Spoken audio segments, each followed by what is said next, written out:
I have enough personality for two people. Okay. All right.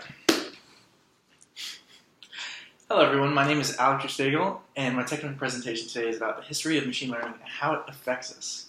To get us started, I think that I should go over what the basic definition of machine learning really is and if there are any differences between machine learning and artificial intelligence.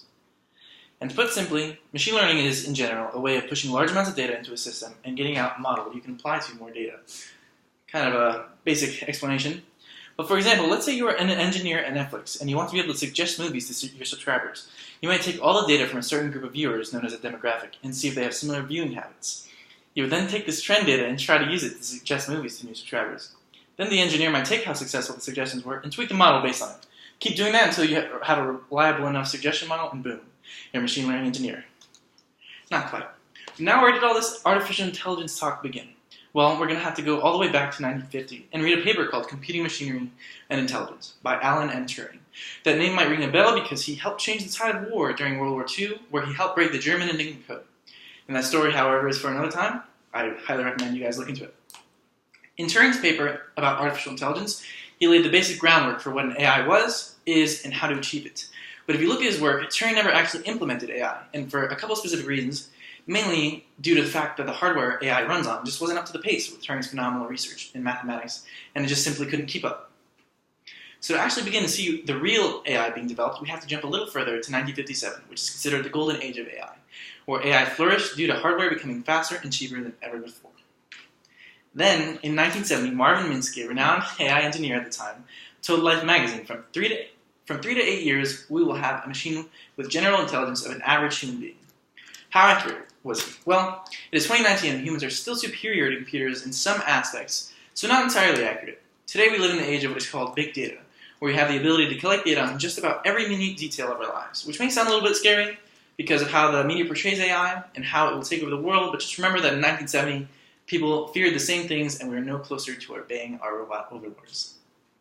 So after hearing all this, it's time to look into the future. What does AI have in store for us in the future? Well, a lot of experts are theorizing a lot of exciting things that are backed up by bleeding-edge research, like real-time translation, where you can travel to any country and your device can seamlessly translate what the natives are saying without having to learn the language, and advanced AI being able to represent someone in the court of law who normally couldn't afford it. So after getting a little of the backstory on AI, I think it's important to realize how it affects our everyday lives and the role it plays in society. First and foremost, the most important and most direct impact AI has had on our society is the impact on medicine. AI has revolutionized the way we diagnose rare types of cancer and other life-threatening illnesses, due to AI's ability to learn patterns and the speed at which computers operate. Google engineers have been able to create AIs that detect metastatic breast cancer at a 99% rate of accuracy, which was unheard of in the medical field before AIs were introduced. These kinds of diagnoses used to take doctors hours of meticulous analysis, but now AI can lift the burden of diagnoses from doctors, giving them more time to research and advance the medical field. This kind of research is the reason I chose to study machine learning and become a software engineer.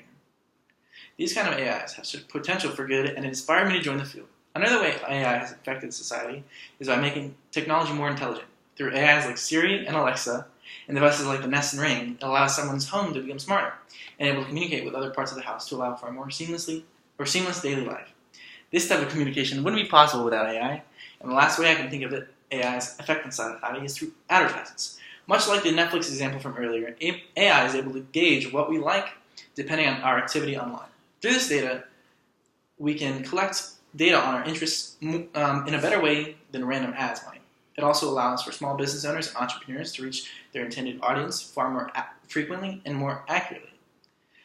So all in all, while AI might sound like this looming danger in the future that will take over society, I hope this presentation helped clear up what AI is and isn't, the brief history of AI, and how Alan Turing and other pioneers of the field paved the way for AI to enter the mainstream, and how AI is a force of good in today's society, such as the medical and tech field.